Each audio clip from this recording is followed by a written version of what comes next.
Abi logo lok madok yotkom mano tangalo ichabiet ma okaro ni ana logo ot yat madit migulu ma unwew ngeo achiere wot ma kilwoni gaina wot kama mon ma igi bale gi beri ye abedo ki interview ki mon abedo ki interview ki daktari amiro ni lok eni ko chiet bot in ko chiet bot jirani ni ko chiet bot wati unyola remi matika wok ipeko marom kuman wati ki mon mapol kare gi bedo gi tingo igi ich karo dwe makara deko kado o dwe angwen michiere dwe abiro ich eno ni bale yo mani ning machel piro mo chako ony da boarem mario remo mo chako ony da boarem ma dek latien romo karo woko la bon sign mo ken ngo makelo gin eoni waluoni no dako eoni tiki history makelwoni incompetent cervix ka iti ki weak cervix te lokani no odnyoli pera mo tingu latien makilo ne do chake 700 gram donc ka odnyoli pera mo tingu latien makumeno ngo makelo gin eoni kok machel kinen dako tie ki odnywal magoro no jimmy adek to twale no time machel no ini ikwanyo gwak me bi tere ikar mano fut pe mo to me mitingo ich eno ni chiero bala odnywal mario no ibedo ki bacterial infection mono kwiti nyotuo mabedi odnywal chi galle ma in pe treating chi chiero developing wego gin eno ni bino bedi odnywal kado ngi kar ma in itie en bedo ka chamo gin makilwoni amniotic fluid sac mono oboro magwako pi ma weko latien bedo iye ma ngwen ma dek kay nen ibedo no ki history ma dong kong yu bale itiki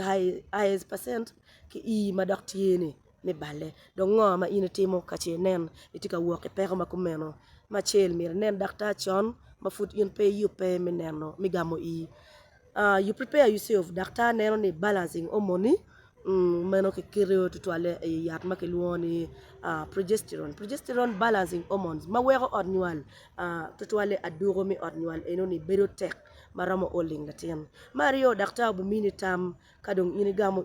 ni mire tuwe ochire mi odnywal lo meno no kelwoni stitch ini kero stitch ti iya dek iramo tuweyo ne ki odnywal maping iramo baro chi tuweyo beno mo kena ti ma kikero ma food no in pie gamo meno kelwoni ngo we have watiki tak that is trans abdominal stitch watiki McDonald stitch mono vaginal stitch ma ki woko katuneo mano futi dwerio mi holding odnywal weko gwak latien donc ka ini kero stitch machalo in dako ma ingoni tiki history mi to palotino no nyokar palotino woko manino ne pio ramo mira machel treating bacterial infections meno ibedo probiotics ki antibiotics weng mi neno ne ini bedo ma no tuo mo po mari polkar dakta bene kiri toto bed rest kiri ki yat toto bed rest lo kan ini vuro mot pe timo gi mo pe dwe abungwen mano ini bi chiero kanywal kiri vitamin C mano neno ni gwako odnywali bene mi bedo matek kiri yat mogo machalo ni fidipin mi weko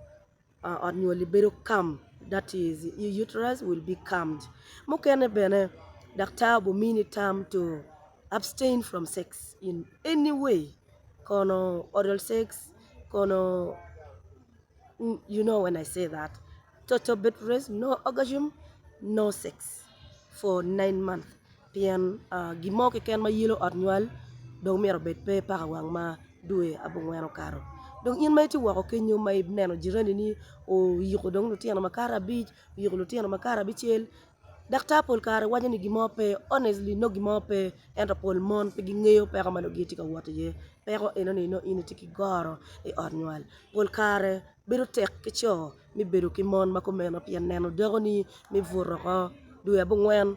mano pote mo gimo po tuo mi pi pol wako bon tek adida miro cho ma chungi tek donc mi tambene ki cho ni ma fut pia ini chero ka moko tami mi chero ka yaj ki dako matie ki condition makumeno mire nene machiel financially you people okay